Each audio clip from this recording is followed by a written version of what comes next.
নমস্কাৰ বন্ধুসকল স্বাগতম জনাইছো আপোনালোকক আমাৰ ইউটিউব চেনেল জ্ঞান বিজ্ঞানলৈ আৰু আজি এটা ভাল খবৰ লৈ আহিছো আপোনালোকলৈ IBPS RRB যি ৰিক্ৰুটমেন্ট হয় আমাৰ ভাৰতবৰ্ষত প্ৰতি বছৰে 2021 আৰু নটিফিকেশন ওলালে আপোনালোকৰ পোষ্ট আছে 2676 টা বিভিন্ন পদ আছে খালি পদ আৰু তাৰে আমাৰ অসমৰ কাৰণেও আছে স্পেশাল গৈ অসম গ্ৰামীণ বিকাশ বেংকত বহুত পদ আছে আৰু আজি আমি যিখন অফিচিয়েল নটিফিকেশন এডভাৰটাইজমেন্ট ওলাইছে এইখন চাম আমি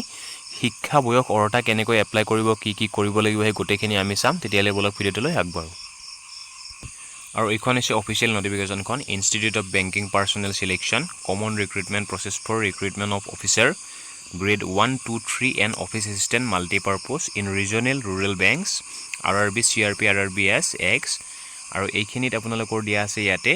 যে এই পোষ্ট খিনিটো আপোনালোকে গমে পালে যে অফিচাৰ লেভেলত আপোনালোকৰ গ্ৰেড 1 গ্ৰেড 2 গ্ৰেড 3 গোটেখিনি পোষ্ট হ'ব আৰু যি আপোনাৰ গ্ৰুপ বিত আছে গ্ৰুপ বিত হ'ব আপোনালোকৰ অফিস এসিস্ট্যান্ট মাল্টিপাৰপাস হ'ব এই গোটেখিনি গোটেকিটা পোষ্টতে এক্সাম হ'ব আপোনালোকৰ আৰু ইয়াতে দিয়া আছে আপোনালোকৰ পাৰ্টিসিপেটিং RRBs বিলাক যি RRB আপোনালোকৰ পাৰ্টিসিপেট কৰিছে এইটো IBPS ৰ এক্সামত এই গোটেখিনি ইয়াতে লিষ্টখনত দিয়া আছে আৰু আমাৰ অসমৰ কোনটোই আপোনালোকৰ পাৰ্টিসিপেট কৰিছে আসাম গ্ৰামীণ বিকাশ বেংক গুৱাহাটী আসাম আসামিজ বেংগালী বড়ো আমাৰ আসাম গ্ৰামীণ বিকাশ বেংকত চাকৰি হ'ব আমাৰ অসমৰ কাৰণে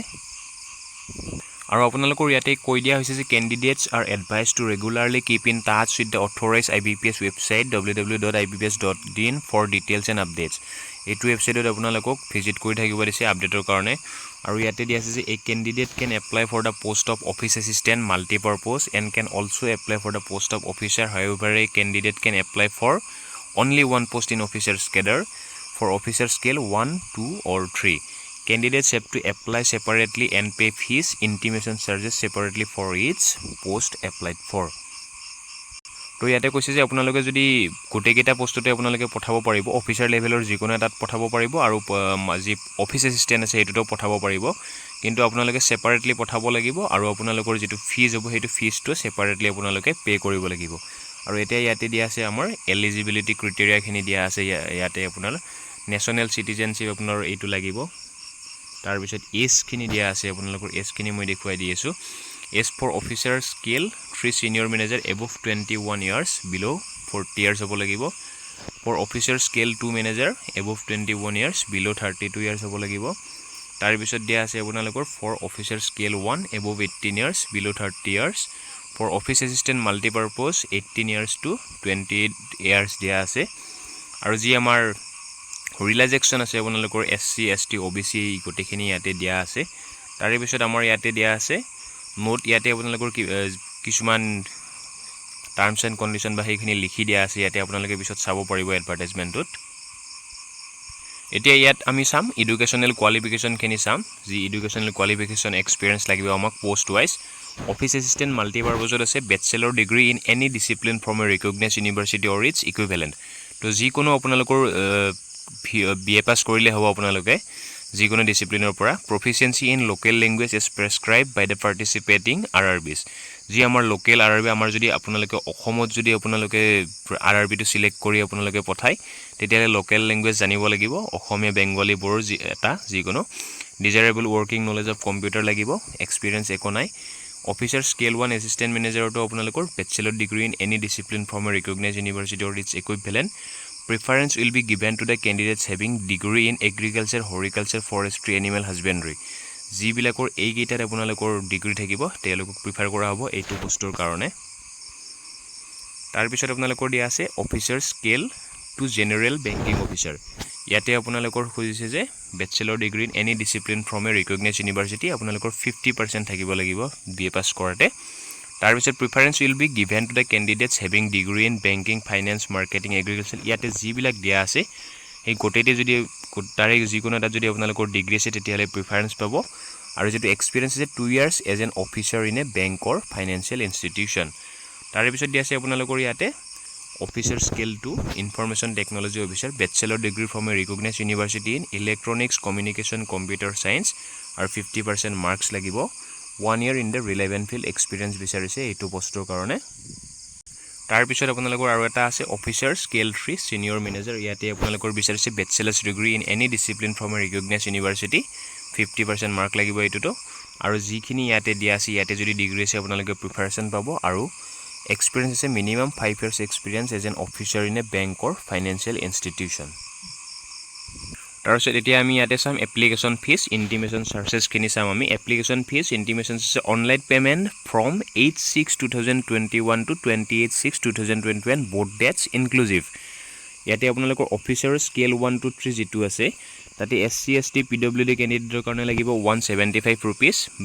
বাকিবোৰৰ কাৰণে লাগিব 850 তাৰপিছত আপোনালোকৰ অফিচ এছিষ্টেণ্টৰ কাৰণে লাগিব আপোনালোকৰ SC ST PWD EXSM ৰ 175 855 for all others কাৰণে লাগিব তাৰপিছত ইয়াতে আপোনালোকৰ দিয়া আছে অনলাইন এক্সামিনেশ্যন ষ্ট্ৰাকচাৰ দিয়া আছে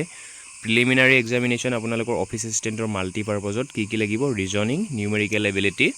40 মাৰ্ক টোটেল থাকিব 80 মাৰ্ক 45 মিনিটছ দিব আপোনালোকক তাৰপিছত দিয়া আছে ইয়াতে আপোনালোকৰ অফিচাৰ স্কেল 1 সেম থাকিব ৰিজনিং কোৱান্টিটিভ এপ্টিটিউড 40 45 মিনিটছ দিয়া আছে তাৰপিছত আপোনালোকৰ বাকি পোষ্টবোৰৰ এনেকুৱাকৈ ইয়াতে মেইন এক্সামিনেশ্যনটো প্ৰিলিমিনাৰীৰ পিছত আপোনাৰ যেটো মেইন এক্সামিনেশ্যন হ'ব অফিচ এছিষ্টেণ্ট মাল্টিপাৰপজ তাতো আপোনালোকৰ কি লাগিব reasoning computer knowledge general awareness English language Hindi language numerical ability তো এই গোটেইখিনি 200 মাৰ্ক থাকিব 2 আৱাৰ্ছ টাইম দিব আপোনালোকৰ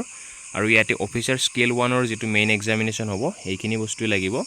ইংলিছ হিন্দী মিডিয়াম হ'ব 200 মাৰ্ক থাকিব 2 আৱাৰ্ছৰ টাইম দিয়া আছে ডিউৰেশ্যন আৰু ইয়াতে এটা দিয়া আছে আপোনালোকৰ কাট অফ স্কোৰটো যেটো দিয়া আছে এইটো হ'ব আপোনালোকৰ ক্যান্ডিডেটৰ ওপৰত আৰু ভ্যাকেন্সিৰ ওপৰত বেছ কৰি কাট অফটো ইয়াতে দিয়া হ'ব ইয়াতে সেইখিনি কথাই লিখা আছে আৰু ইয়াতে আপোনালোকৰ the tentative schedule of events is as follows যি টেন্টেটিভ আমাৰ শিডিউল আছে শিডিউল বিলাকো দি দিয়া হৈছে ইয়াতে online registration including edit modification of application by candidates 8 তাৰিখৰ পৰা আপোনালোকৰ 28 তাৰিখলৈকে পাৰিব পেমেন্ট অফ এপ্লিকেশন ফিজ আপোনালোকৰ 8 তাৰিখৰ পৰা 28 তাৰিখলৈকে পাৰিব Download of call letters for pre-exam training 9/7/2021 conduct of pre-exam training 19/7/2021 to 25/7/2021 download of call letters for online examination preliminary July-August 2021 online examination preliminary August 2021 result of online examination September 2021 download of call letter for online exam main single 2021 online examination main single 2021 September October declaration of result main single 2021 October ইয়াতে আপোনালোকৰ গোটেইখিনি দিয়া আছে যি আপোনালোকৰ মানে tentative date বিলাক দি দিয়া আছে আৰু ইয়াতে আমাৰ এক্সামিনেশ্যন চেণ্টাৰছ বোৰ দি দিয়া আছে এক্সামিনেশ্যন চেণ্টাৰছ RRB প্ৰত্যেকটো RRB ৰে আমাৰ অসমৰ আপোনালোকৰ চেণ্টাৰ হ'ব ডিব্ৰুগড় গুৱাহাটী যোৰহাট শিলচৰ আৰু তেজপুৰ প্ৰিলিমিনাৰী এক্সামিনৰ কাৰণে আৰু যি সিঙ্গল মেইন এক্সাম চেণ্টাৰ হ'ব হেতু হ'ব আপোনালোকৰ গুৱাহাটী আৰু শিলচৰত আৰু ইয়াতে আপোনালোকৰ দিয়া আছে form of certificate to be produced by a candidate belonging to schedule caste or schedule tribe in support of his her claim আপোনালোকে যিবিলাক কাষ্টৰ পৰা পঠাব আপোনালোকৰ গোটেই ইয়াতে ফৰ্ম ফৰমেট বিলাক দি দিয়া আছে তো আপোনালোকে সেই মতে এই ফৰ্ম বিলাক ফিল আপ কৰি আপোনালোকে দিব লাগিব যেতিয়া অনলাইন আপলোড কৰিব ইয়াতে গোটেই দিয়া আছে OBC ৰ হক আপোনালোকৰ SC ST গোটেই বিলাক দিয়া আছে আৰু এই যিখন এডভাৰটাইজমেন্টটো গোটেই মই আমাৰ টেলিগ্ৰাম চেনেলত দি দিম আপোনালোকে A to Z গোটেইখিনি পঢ়ি ল'ব এবাৰ এপ্লাই কৰাৰ আগতে আৰু আজিৰ ভিডিওটো এইখিনি আছিল ভিডিওটো যদি ভাল লাগে লাইক কৰিব কমেন্ট কৰি খুদিব যদি কিবা কনফিউজন থাকে আৰু বন্ধুবৰ্গৰ সৈতে শেয়াৰ কৰি সকলোকে জনাই দিব এইটো খবৰ আৰু যদি কোনোবা নতুনকৈ হৈছে আমাৰ চেনেললৈ তেতিয়ালে চেনেলটো নিশ্চয়কৈ সাবস্ক্ৰাইব কৰিব ধন্যবাদ